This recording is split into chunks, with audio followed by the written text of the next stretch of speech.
My name's Karen Brizzi. I'm in Collegeville, Pennsylvania, and I signed up as a CE this April. So I was a host for 3 years. Funny story is, so glad to see Jenna Flynn here because Jenna was a host at one of my events that I used to have ONEHOPE at before she joined ONEHOPE. So I think it's really cool that her, Alyssa, and I are now on the same team. They were both hosting stuff for me, and I was just trying to raise money for my local charity that I love. So I share a lot of her info. So I really appreciate that.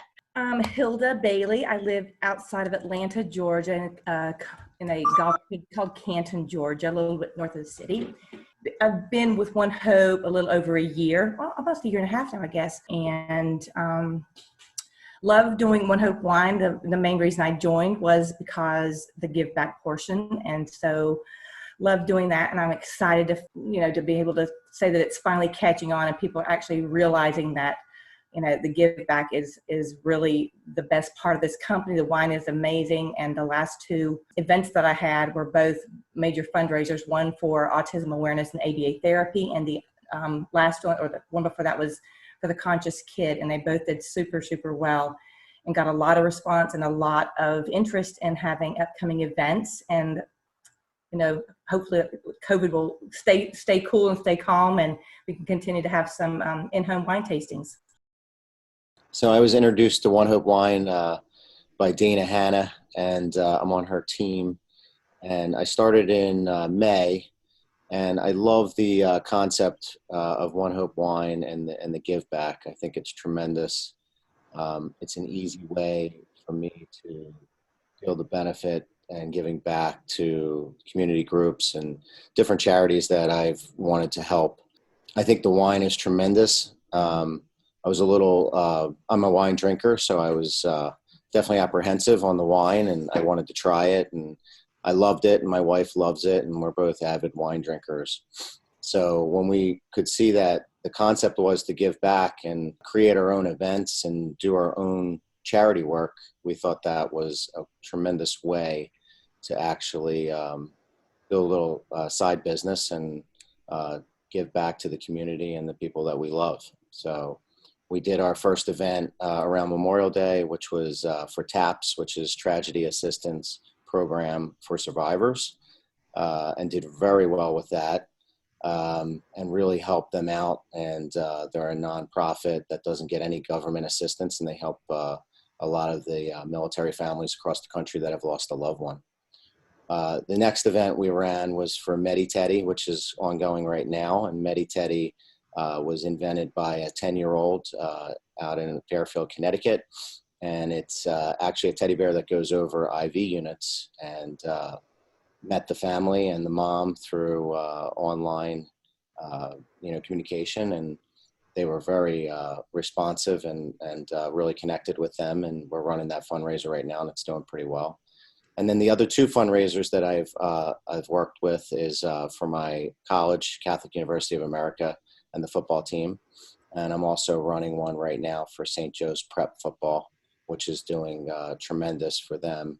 And it really is helpful to give back to the people and the teams that have helped shape me and molded me through the years. Yeah, I couldn't agree more. Just being able to give back to those that mold you. I think that's a perfect way to say it. My name is Jenna Flynn. I am an executive cause entrepreneur with ONEHOPE. I joined about, almost 9 months ago, but I've been very familiar with ONEHOPE and their wine. I've been a customer for almost 3 years. I fell in love with the Edna Valley Pinot Noir. We were hosting a fundraiser for ourselves for an adoption that we were trying to go through, as well as for the March of Dimes, and fell in love with the Edna Valley Pinot Noir bottle. And I jumped in probably 9 months ago. I have been an entrepreneur for almost 8 years now, and it just wasn't the right time, and finally it was. So I jumped in, fell in love with this bottle, continued to buy it, and I honestly just joined for the wine. And then it wasn't until I had my first wine party tasting that I was sharing my favorite bottle and noticed the cause that was associated with the bottle, which was Wild Aid. and it supported elephants and endangered species. And that was near and dear to my heart because of our son who passed away almost 9 years ago. And we have a very strong connection to elephants. So immediately my why changed from, just getting that wine discount for all the Edna Valley bottles that I had been purchasing to giving back to the March of Dimes memory. So that's when my business really kicked into high gear. And it became my mission to give back as much as I could to the March of Dimes. Since 9 months ago, I've been able to raise over $1,200 to the March of Dimes. So that has been pretty awesome. And funny story, through one of my tastings, I feel like the heart of my business is definitely the in-home personal wine tasting. I love doing fun party themes and in-home tasting. So I always theme my events. And I had an event one time where a hostess and her friends were having so much fun that they asked me to sleep over. So you never know where your parties might lead to, because you develop some interesting relationships. And since then, multiple hostesses have developed from that party because they were having so much fun giving back. So that is my little fun fact. All right. Hey, everybody. So I am Laura Demetrio. I am an executive director. I am coming up to my 4th year with ONEHOPE. We live outside of Philly, Pennsylvania. I always say that we're not really, I guess we're like 45 minutes in Montgomery County area. I stumbled across ONEHOPE. I stumbled across it because I was looking for something that was flexible. At the time, I was home with the kids for, I want to say about 9 years, which is a little exhausting. I didn't get much adult time, so I just was looking for something that was going to give me that flexibility that I could stay home with them, but at the same time, it was going to give me that social piece that I so needed. It was just something that I was missing. First thing I saw was the Pinot for Paul's gift set. I loved the idea that it was wine. I loved the fact that it was tied to charity. That's what really sold me.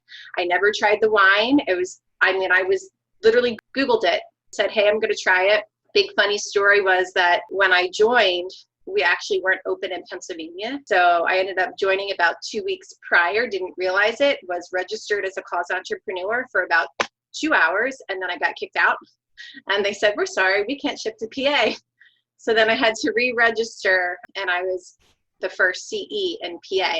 I just love everything about the company. I love all of the relationships that I've been able to build. I love being able to help others. I think just for me, my background, I was a special education teacher, so it's always just been huge to be able to help others, support the community. It's just really something that fills my cup. So that's why I'm here, loving every minute.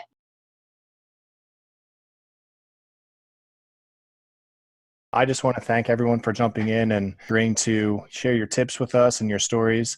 For those of you that don't know me, I'm Mark. So I'm Laura's husband. I'm the guy that Laura was hesitating over. Oh my God, it's 2 months before Christmas time, and should we really be spending this money on a business? I was the one that reached over the shoulder to say, well, you better get to work because we're in now. And I've just been kind of that wingman off to the side, helping out where I can, doing really anything for the team. If you have questions, anything that comes up, I'm happy to help. So I'm here, I'm around. See me in the team pages in the community every once in a while, and I get tagged in from some of the different team members to help answer questions or whatever. But if you can't get a hold of Laura, I'm always around. So feel free to reach out. One of the main reasons why we're here is to share some of what we do, and you all are absolutely crushing it with your sales and having consistent high sales metrics, and also, consistently hitting your 1,500 in PCV, where a lot of people are really looking to see how can they do that and how can they have some tips and, where do we begin? So when you set out your month and you're going to be looking to hit your 1,500, where's a good place to start? I could chime in first. I mean, I'm pretty new at this, but I think it's tremendous to try to plan an event that you can sink your teeth into and really get behind. Like when I was doing the taps, I was looking for something that I can connect with military, because I have a friend who's in the Marines, and it was around Memorial Day, and I was just watching TV and I saw the taps commercial, and I just went on my computer, I looked them up, and I'm like, wow, this is a great organization. I started reading about it, and I just sent an email to them and I said, how can I help you with this wine program I have, and so on and so forth. And I connected with somebody there, I made a friend, and kind of evolved from there. And then when I was into the sales between May and June, I was looking for that next event. So what was I going to do now in July? I was in the beginning of June, and I was looking for my July. And I knew I had some things in the works with like Catholic University and St. Joe's Prep, but I didn't know when they were going to go on. And I was looking for something more on the charity side where I would connect with an organization that was a non-profit. And, I saw Teddy on Fox Philly News. And I said, well, this is awesome too. This girl's great. And how can we help this family? And I went online and I looked them up, and I emailed the mom, and we hooked up, and I started the fundraiser in July. So I think you have to like kind of sink into something and really love something or really get behind something. So when you're talking to those friends and family members, and the outreach goes beyond that, you have to be able to explain that organization to them, that event that you're running, plus explain the give back that ONEHOPE does for each of those bottles that they're buying, because it's a double give at this point. So you're giving with the bottles and the charities that ONEHOPE's running, and you're also giving with your own event. So I think that's huge if you can plan ahead. I was just going to say, I feel like, Joe, you hit the hammer on the nail. But really events, that's like the big way that you're going to increase your sales, right? Because that's going to be your greatest impact, because you're getting yourself in front of a group of people where you're going to have a larger audience, and there you can help fundraise for their nonprofit. And that's how you're going to increase your sales, and then also begin to make those connections and network for other events that are also looking to help with their nonprofits. I agree, Laura. The other thing too, especially now, because these in-home, there are a lot of people that are still just not ready to have in-home events. So having a big fundraiser that people can order online and be able to promote it online is really beneficial right now. Obviously, we love that in-home, that personal touch that we can get to give to the larger groups. But right now, it's a great time to do these online fundraisers, because that give back is still the same. And if you can't get in a large group, charity still needs the donation. So this is the best way to get that donation for these charities right now, is to do an online event. And I think that's also a really great point too that you bring up, that a lot of people, especially when they're first starting, would say, you know what, well, maybe my network isn't going to be able to give me one of these fundraisers, or, maybe I don't know any nonprofits that are going to be wanting to host something with me. And they use that to really kind of sidetrack themselves. And I think, Joe, you really hit it where you said, well, I was just watching the news and I saw this nonprofit. So I started doing some research and just went off and running with it. And I think that's a great example for really anybody that's looking to get started, to say, what do you connect with? Or do some research and see some of these things and reach out, see if you can connect with someone that's going to offer a nonprofit, because here we are, we can help other people raise money for their charity. So I think that should be pretty straightforward sell. Events are going to run sales, obviously, especially when you can't get together. My strategy has been, when I was a host, my last time that I hosted in December, a friend of mine actually started a charity after her husband had passed away pretty young from brain cancer. And I'm very lucky to be part of an amazing community with one of the fitness studios around me that my friend owns. And she's actually an organizer for this charity called Win the Day. And it's a really big community, and they do a lot of nonprofit work. They're in soup kitchens, they're raising money for Chop Drop, they're doing tons of stuff. So already in that community, there's so many people who are looking to help.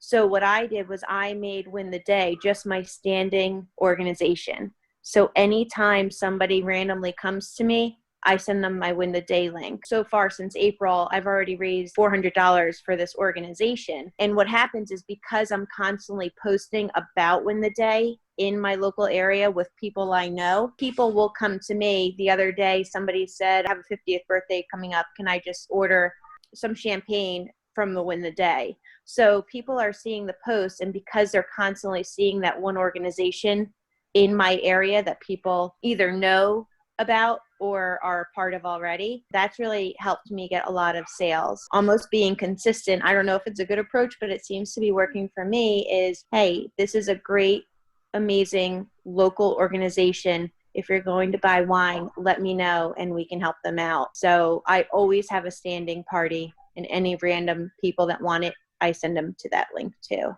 Yeah, that's a great tip. And I think, Laura, maybe you want to speak on this a little bit, just about the consistency of, making your posts and for those events. I think just like anything, I always preach about being consistent. Just starting with the business. For anyone that's new, I was not, Joe, you said that like you're a big wine drinker. I'm not going to lie.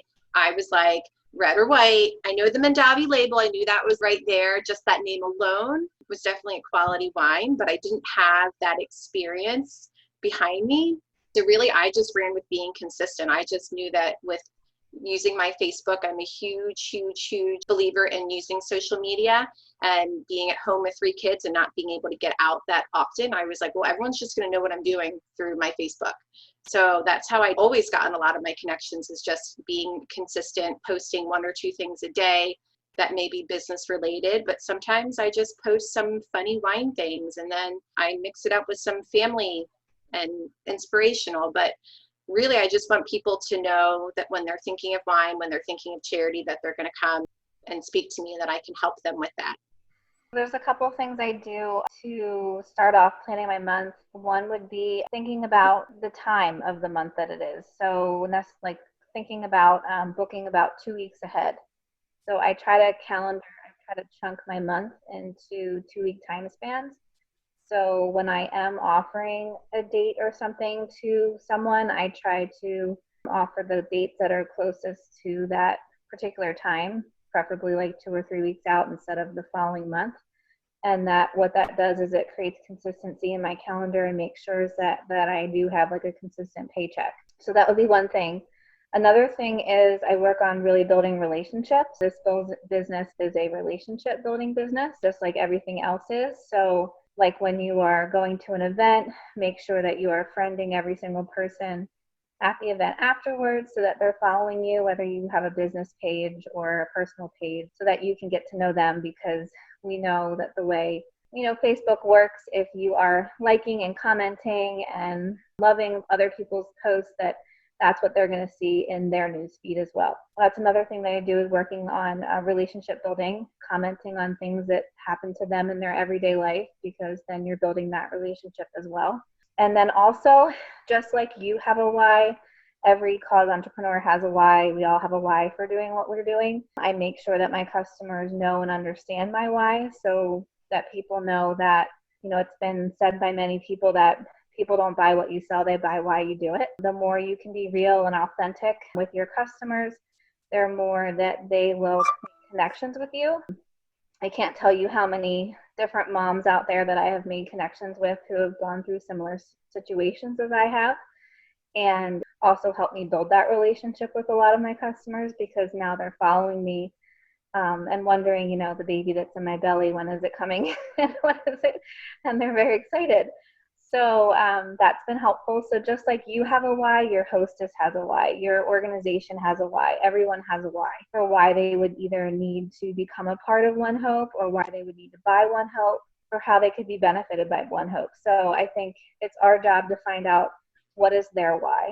And if we can find out what their why is for hosting, then we can move forward with that process and really engage them in the party and get them connected to, being partners with us, because that's the whole point of hosting, is that you're not just going to someone's house to pour them wine, you are partnering with them to build this benefit and this strong donation for their organization. So if you can partner with them in that and find out their why for why they would want to host, whether it be fundraising or whether it's just because they love to have a good time and love planning parties, which would be me as well. And then if you, maybe they want free wine. So there could be many different reasons why someone hosts. So I would say that would be at my top for finding my hostesses, because you need to know why it is they would want to host first and lead with that why when you're trying to book something.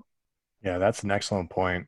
For your selling specialties, between just posting on Facebook randomly and collecting random orders, or doing parties or virtual parties or fundraisers, what would you all say is your selling specialty? And did you just kind of fall into that, or was that pre-planned? Where would you say is the main crux of your sales coming from? I kind of broke down my social groups into different categories, either my work friends or the friends I work out with, or, my high school friends, my college friends. And I kind of broke out the groups. And then, as I was doing my first event, I was like, okay, let's talk to the people I'm closest with first. And let's talk to them about what I'm doing and how I'm doing it. And that kind of led from one person to another. And I kind of got the event going, and then, followed up with those people. I think the one important thing is when you're breaking your social groups down, I think once you reach out to somebody, you may not get an immediate response from that person. So you have to, even if it's a good friend, you're going to have to follow up again and say, oh, listen, let's chat on the phone, or that text I sent you, let me explain to you a little better or what I'm trying to accomplish through the One Hope wine. Because I think a lot of people get a little skittish about like, oh, what are you trying to sell me? And what are you trying to do? Even if it's your good friend. And they're like, oh, this is a Ponzi scheme, and this is this, and this is that. So you have to kind of explain to those people and to those groups what you're doing and how you're doing it, and what how the give back is happening. Because I think that message is really important. And I can say through those touches, maybe it takes 3, 4, 5 times to actually talk to somebody, the sale eventually happens. And those people understand that it's for a good cause, and the wine's really good too. And then I always follow up with those people and say, hey, how was that wine? Did it arrive on time? Because that's another touch. And then, hey, was that wine really good? Which ones did you like? Because I haven't tried them all, so I'd like your opinion on it. Maybe your first event back in May, you're not going to, reach out to them till July's event or August event, because maybe they're a re-customer, and that's kind of what you're shooting for. And then the follow-up with the thank yous. Obviously, that's so important once they've bought the wine. Whether you do it over an email or you do a handwritten message, following up and thanking them and showing them how much we've raised for that event is important also. The thank you notes are huge and so impactful. That I'm a handwritten note person, but I just think people like to get happy mail instead of just bills in the mail. And it actually prompted this weekend. I had at my big autism awareness ABA therapy fundraiser, I had a guy who came in, and he was very, very interested in the wine, that was very engaged during the entire thing. His first order was a $600 wine order. That was his first order. And then sent a thank you note. I sent a thank you note to everyone though. And then Friday night, he sent me a text message 9:30 Friday night and said, hey, how do I go about ordering more wine? Thanks for the note. Appreciate that thank you note, right? Do you want to know how much wine he bought on Saturday? Almost $1,500. He really loved the reserved wines. And I said, hey, look, I'm not trying to pressure anything. I said, but just so you know, there may be a price increase coming on. That's what I'm hearing. He said, which ones? I said, I think pretty much all the reserves. And it, boom, two cases. He didn't hold back on anything. In fact, I thought we were finished after the first case, and I don't know, 10 minutes later, he said, are we going to order any wine tonight or not? And I was like, you just ordered wine. He said, that was just one case. I was like, let's go. What more do you want? But again, that thank you note prompted that text message on a late Friday night. And then on Saturday, went back over to his house. He and his wife were there. And we had a kind of a mini wine tasting. I brought some others that we had not had at the wine tasting. And in fact, he and his wife are going to host a large major fundraiser for me for autism awareness, and bought tons of wine from me. So it's that easy. Relationship building. Yeah, and that's a really good point too. I mean, not only just the relationships, but everyone always wants to say, well, why would I want to do this business? Because I can just go to the wine store. My customers can just go to the wine store and get the wine. And really, this is why, because, you have those personal connections and those personal touches, and, just the customer service behind it, following up, and how was it? If there's any problems, you can fix it, or you can bring other, wines to sample and build those relationships. So we did do a corporate event with the Inception Group, which was really good, because the Inception Group ordered 63 bottles of wine and did water bottles too, which was incredible for our TAPS fundraiser that we did, which was probably half the sales we did for TAPS. I think we were at like the $7,000 or $8,000 mark, and they did half of that. So I think if you can connect with a company, especially when we have the holidays coming up, I mean, I'll probably start thinking about that towards the end of August, thinking about what kind of companies we can talk to, or the companies that people work for that might be good to do gifting, because I think gifting is huge too. People love receiving gifts. And the Inception Group told me that, when they received those bottles, that their employees, they have 63 employees over the country, they were like flabbergasted that someone thought about them and gave them a gift during this time that we're in with COVID-19 and everything. So I think you got to think outside the box too, a little bit that way. It's a great plug-in too. I teach some part-time at Penn State, and it kind of cracks me up because some of the students will say, all right, well, professor, when should I go starting for, internships? When should I start looking? And this is in, like April, May.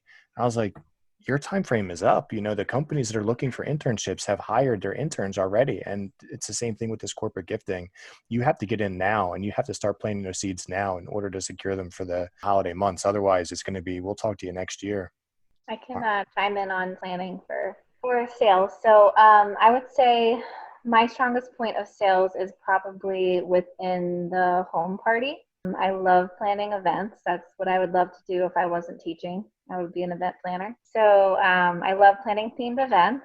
And for the past several years, through all my businesses, that's been always something that I've been offering. So I feel like my job is to offer a different experience and make it unique than something maybe that they haven't done before. So I love planning, I love alliterations, and I love making up party themes. So, like driveway drinking, patio pours, backyard bubbly, birthday parties, whatever it might be, game night and gifts that give, or grapes that give back.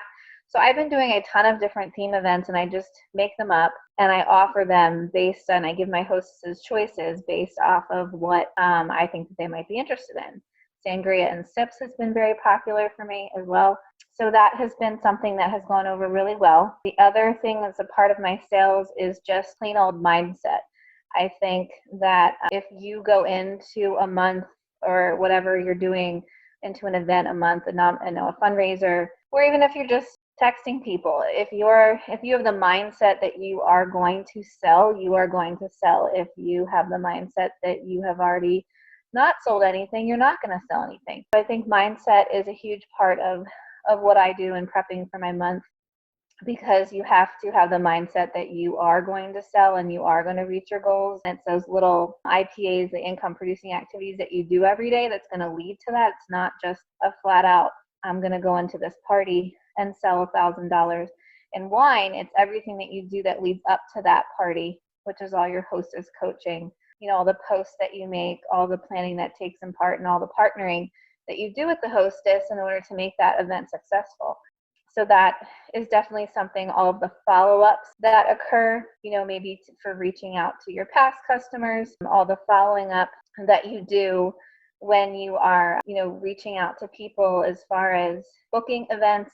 So all the following up, asking for referrals. If you can't make a sale, always asking people, who do you know who also loves wine, loves to give back, needs a gift.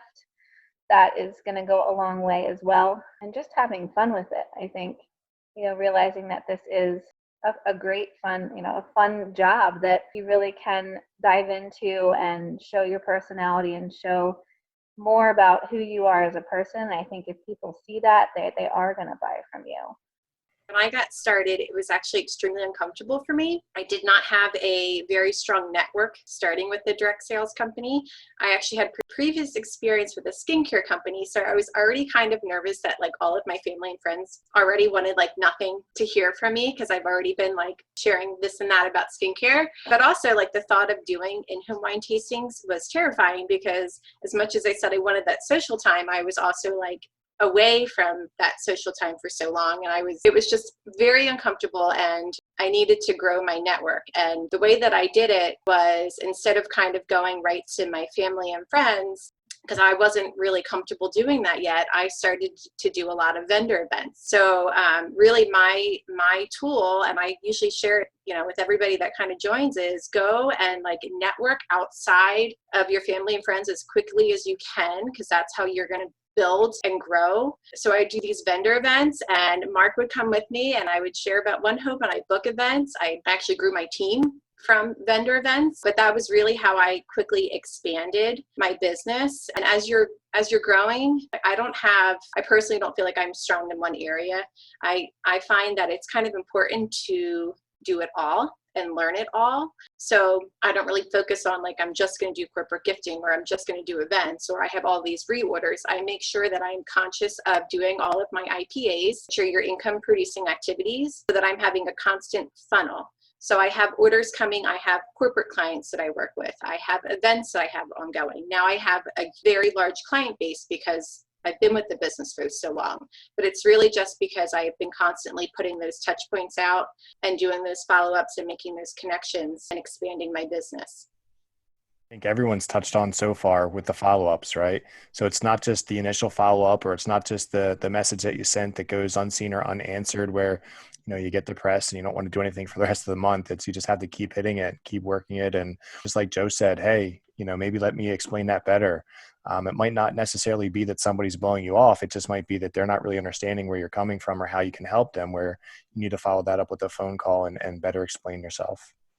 I did a lot of personal Facebook messages, and so it wasn't just like a generic post. So what I went in with was people that I maybe went to college with or even high school with that I have not even seen in like 20 years. But I would notice that they were always going out to restaurants or taking pictures with their husbands with their wine and their meals. And what I did was reached out and said, hey, I always see you posting all these fun pictures of the wines you're trying and the meals you're making and the restaurants you're going. And so I just wanted to let you know this is what I'm doing now. I signed up with ONEHOPE, and the best part is that about the charity. So I just made it personal. And I've actually made sales from people that I have not seen or spoken to in probably 20 years other than maybe liking posts. So I think that you really have to make it personal and don't make it a form letter and just throw a personal link in there. By the way, your daughter's cute, something like that. Like I got something like that today. Just make it like a conversation. And I've already set up, one girl already purchased a couple of times and now has an event with me. So just really being personal and trying to connect with that person. Back to what you guys were saying about your why, their why. That's what they like to do. They like to have fun. They like to drink wine. Find those people. And the other thing I did was everybody's always hosting their birthday events. I'm raising money for this on Facebook, or people that are constantly raising money for like the same dog charity or whatever it is. So I just really think it's being personable and making it, specific to that person that you're trying to contact. Yeah, it's really true. Laura and I joke about that all the time where, we even receive messages from people that are in other businesses that are trying to do the same thing and get you to buy their stuff. And they just type up something, throw it at you, and they have their link at the end of it. And we always joke that, every time you just throw that link in there, just expecting that I can blast, this message out to 100 people and I'm going to get all these sales. It's so conversation ending. It just never works. People just look at that like, oh, this is a generic message, toss it out. So you really have to make those personal connections.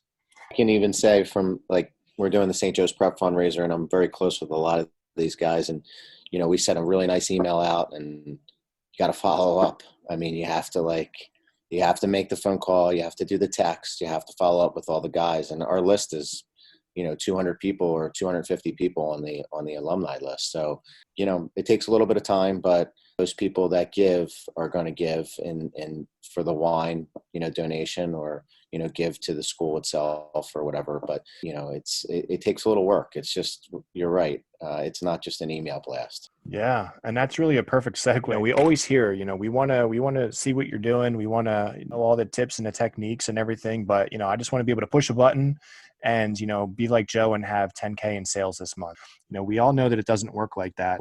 Can we talk a little bit about how much time are you talking about? When you're going to have all these high, record-setting sales numbers and metrics, how much time do you actually spend doing some of the research and doing the follow-ups and really working towards those goals? So I can talk about time. I would say time it takes me to run my business depends on what else is going on in my life. But full-time, I'm a teacher full-time, but even when I was doing that full-time this school year, I was still working my business. So I would say that there really isn't a set number that I go for every day, but I can tell you that my work is probably endless with working in all aspects of my business all day long and night. But what I do is I chunk it into time periods. So I would say one of the best things that I started doing a couple of years back when I had a different business was I would, instead of doing long to-do lists, I would write down the things I thought that I could accomplish in a morning, afternoon, and night. And I would break it up into morning, afternoon, and night. I would pick 2 things that I wanted to accomplish for each one of those chunks of time. And it could be something that took maybe 5 minutes. It could be something that took 10 minutes. But what I found was that to-do lists were really overwhelming for me when I had a newborn and, staying home raising my daughter, that I would just not do anything. I think so many of us look at our long to-do list for the day and we're like, oh my gosh, this is so long. And then we get overwhelmed, or we start one thing and then we go to another thing and we're back and forth all over the place. So I would say I would pick 2 things, whether it have to be an income producing activity. So if it didn't produce my goal of either wanting a sale, a new team member, or an event, then I just wouldn't do it. Not something that would be productive for my time. So let's say I picked, text 10 people. Then I would put that in my morning and I would put it in my calendar. So like I would take my calendar and I would write 2 things in the morning, 2 things in the afternoon, and 2 things at night. And if I got done those 2 activities in the morning, whether they be 5 minutes or 10 minutes or 15 minutes, then I would go ahead and I would add another activity that I'd want to do. Then I'd go to lunchtime in the afternoon and I'd add 2 more activities. So I would pre-plan this out the night before of the 2 things I wanted to accomplish at each parts of my day. And then what that provided for me was a couple different things. So I would then be able at the end of the day to see everything that I did accomplish instead of everything that I wasn't able to accomplish. So it turned my business into something very positive versus always looking for, oh gosh, I didn't do this, or I didn't get this done, I didn't do this. And I wasn't so scattered all over the place. So that's still one thing that I do for my business. What that also does for me is it's a record for me for the week. So I'm then able to go back to last week and see everything that I did accomplish. So then I'm able to then follow up with the people appropriately, time-wise, of what I need to do, when I need to do it. I found this whole method to be completely transforming for my business because it changes your mindset completely into thinking of all the things that you are able to accomplish instead of everything that you didn't do. And focusing on the positive. Oh, no, I was just going to say, for those that are on social media, scheduling your posts out is huge.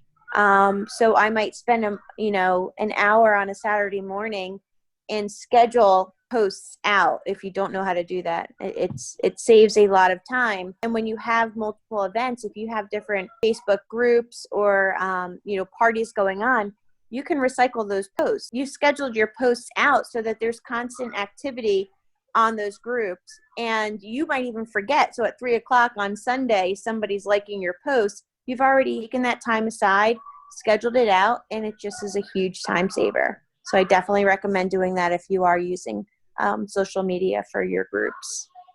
I love that, Karen. What I was going to say, as far as if we're looking to increase our sales or to have the high number of sales, to keep in mind that it typically has to be more than one event. You might have like a booming event that hits, 5,000 in sales, but most likely you're going to be doing multiple events in your month to be able to really get those high numbers. I would love, Joe, you just recently had a big high number event, and I'm sure that was more than just one event. Was it several? Actually, the TAPS event was just one event, but it was. Well, then there's that. Yeah, I had the corporate gifting as part of that. So yeah, they would take, like this month, there's 2 events running, and the Medi Teddies around in the 2s, and the St. Joe's Prep ones near 4 now. We'll probably close out at that at like 7, I would think. That's what I'm amazing. thinking. That's like a really incredibly successful event. And I think it's just important that you are going to book your calendars with several different events. One thing that I always like to do when I would go into an in-person tasting was just to have my calendar set for the month. So I would X off all of my days that I am not available, and then I would circle the days that I wanted to fill. So then when I'm at that event, I know which days I want to book. I do the same thing for these virtual events because they take time. They take time, like Karen said, that you have to put all these posts up, that you have to, set up if you're going to do a live component of your virtual online event. Something else I like to do, similar to what Jenna said, is I'm big on a schedule. So I do like to do a time block. Definitely keeps me on track on what I need to accomplish, writing my checklist, making sure that it is an income producing activity, because you do get hunker down on all of these other things that you feel like you need to do, that you feel that are priorities, and they're really not. And the big thing is really just keeping your funnel full for your business so that you are having consistent months. I think when you first start,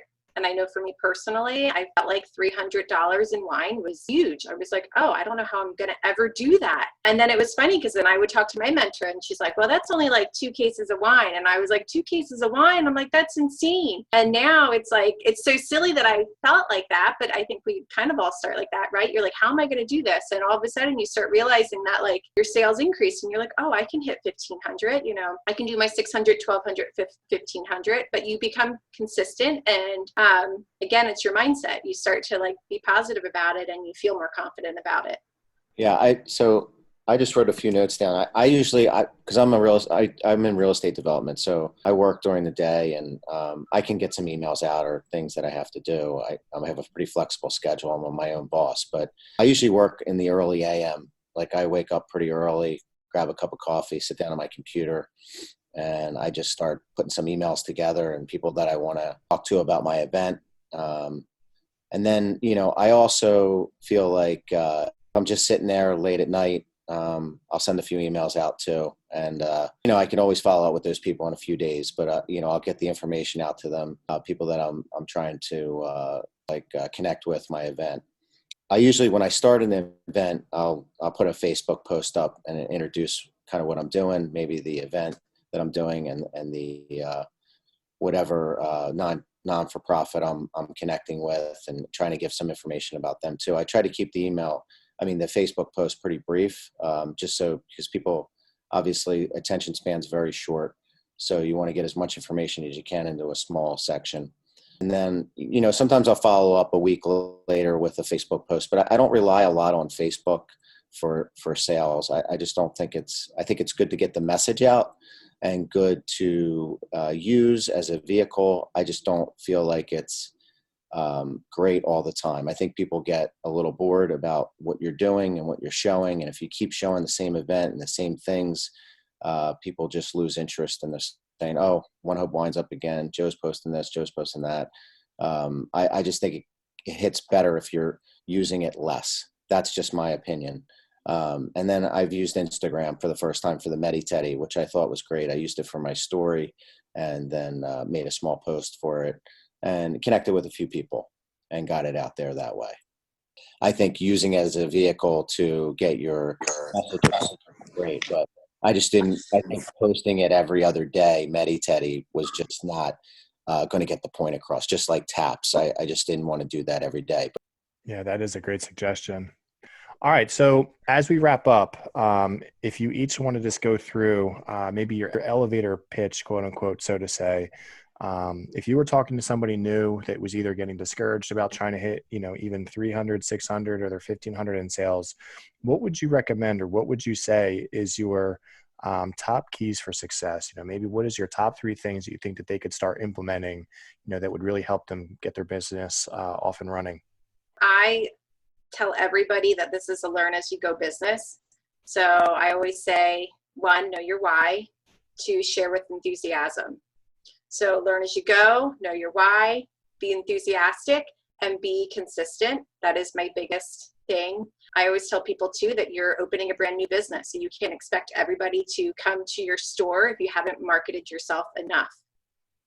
So really those are like my big key things, is just to share and keep sharing, and know that if somebody didn't respond to you, it's okay. It just means that they might need another, you know, gentle touch here and there, and just keep moving. Don't appear desperate.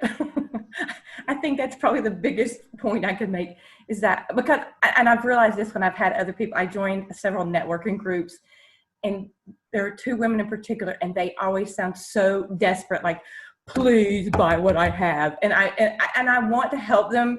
Again, it's not my industry, it doesn't matter, but just the desperation in their voices. So I always think to myself, don't sound like them. I was going to say don't sound like Karen, but we have a Karen on here, so I'm not talking about you, Karen. Keeping it positive too. I think that it's really easy to get caught up in, you see the other people's numbers and you're leveling yourself on there, and you're like, well, they're already here, and there's no way I'm actually going to get to where that person is at this point. Just your own pace. Set your own pace. Make your own blocks or your goals, and just hit your own goals. Don't worry about what other people are doing. I think that that's a big one as well, is to keep yourself in check and don't get inside of your head. Just move on from it. But and just believe in your product. And I think that goes without saying. I was like you, Laura. When I joined ONEHOPE, as you know, I didn't know a thing about ONEHOPE, didn't know anything about wine, but I knew that I liked to drink wine and I wanted to do something that gave back. So this was like, bingo, this was it. So the learning process and the learning curve has been fun and a little challenging at sometimes, but just keep a positive attitude. One thing I did was I started with going to my friends, my close friends who I know would support me in my new business. And they had purchased cases or case each. And after they bought a couple times, then that's when I said, look, I know you're really passionate about this charity. And that's how I started setting up events. But what I think would be what I would love to see our team do as like another idea is like maybe for, Hilda and Joe, like how you get some of these bigger events. Because some of my events, they're all smaller, but more about corporate gifting and some of these larger events like the autism and the teddy bears. Like I would love to know, get more guidance from you guys on how you position some of the larger ones, because I did try a larger organization and they didn't feel the 10% was enough for them to go to their base. So just for, Laura and Mark, just ideas, like I think that would be a really great mastermind session on, people that have been successful doing that. I would love to hear more about that. I can share. My top 3 tips would be actually very similar to Laura's first one, but my first tip would be lead with your why. Like I said before, people don't buy what you sell, they buy why you do it. So make sure that you're sharing your why. Second one would be recognizing as you are doing your personal reach outs when you first begin that a no is just simply a not yet. So just having that mindset that when you do get no's, that it doesn't mean a no is a no forever. It just means not yet. It typically takes someone between 5 to 12 times sometimes to turn into that yes. So just knowing that it's not a no forever. And then my last tip is to be consistent but be varied with your posts and paint a picture of what it is that you do. So like Laura had mentioned before, making sure that you're sharing, wine memes and quotes and inspirational things and things about your family and not just sales, recipes, all kinds of things. Because the fortune is in the follow-up, and you need to make sure that when you do post something, making sure that you are, if people like something, that you're inviting them to like your page, or you're following back up with a personal message, that your posts on Facebook are not just for sales, that it's to help create content and to get them to know who you are as a business person. And the fortune will come if you follow up after that. Yeah, those are really excellent tips. And, Hilda, I completely agree with you as far as, being desperate or looking desperate. And I think that's probably one of the things that, goes so unsaid, where a lot of people, they just think, well, this is maybe one of my strategies. I always want to post about, I'm trying to reach my own goals and I'm trying to hit this metric, or I want to hit my 300, 600 or 1500, just please buy my stuff. And I think it actually has the opposite reaction, where it actually drives people away versus, drawing them in. And even if it might work for 1 month, it's not going to be a consistent ongoing thing, especially like Joe said, it's always going to keep coming back like, oh, here they are again, begging for sales. It never works out well. And just to piggyback on the why, if anyone is looking for a really great book, Simon Sinek's Start With Why is incredible.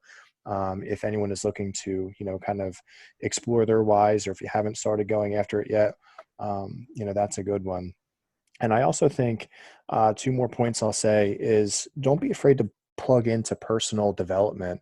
If you're feeling like I'm lacking in one area, go find a book or a leadership skill to say, okay, well, how can I strengthen that, that one area? I know one of the books that Laura and I really like, and I actually offer to my college students, is No Excuses. That is an excellent book for anybody. It doesn't just, it's not a network marketing book, but it really goes after just all the little excuses that we tell, each other and ourselves throughout our journeys of business. And it really tries to get you out of your own head. And it talks on marriage stuff. It talks on kids. It just talks about, being a good person and really how to lose the excuses and go after what you want. And lastly, I would say, try multiple avenues. Joe mentioned earlier about, hey, having a personal connection and doing the emails and using Facebook sparingly. That's, one of his great tips. And then Karen piggybacks and says, hey, I like to use Facebook for a lot of my stuff. I know a lot of you guys do. Laura does a lot on Facebook. So you can't really look at any one thing and say, this is the recipe, or this is going to be the success tips. You really have to try a little bit of everything and see what's going to work for that individual person. And, I think eventually you're going to find your own stride, and, you'll be on here sharing some tips with the mastermind group. Yeah. So I'm going to just chime in and say that, much like everybody, everybody else has a, their way of and their strategy of doing things. I would say come up with a plan, and think about being polite, but being persistent in your plan. So when you're reaching out to people, be polite, don't seem desperate, but be persistent. And then, I think that ultimately leads to your payday, and ultimately leads to you reaping the rewards of the follow-up and being passionate about what you're doing. Yeah, I couldn't agree more. I was just going to say, I've had so many people that will say, like, I appreciate the follow-up. Thank you so much for being so consistent on your follow-ups. No problem. Very cool. I get that a lot. Yeah. I call it being politely persistent, actually. Mhm. Too. A professional persistence without being Good word. annoying, right? Exactly. Yeah, I think that can pretty much be the quote to sum up our evening, right? Be polite, but be persistent. I mean, that's just like you said, it's going to lead to your payday. This was awesome. Thank you for planning it. It's helpful to hear from others too, and to see the different ways that everybody works, and maybe a way that you didn't think of from hearing from someone else. Now you could try a different way. So I really liked tonight. Thank you.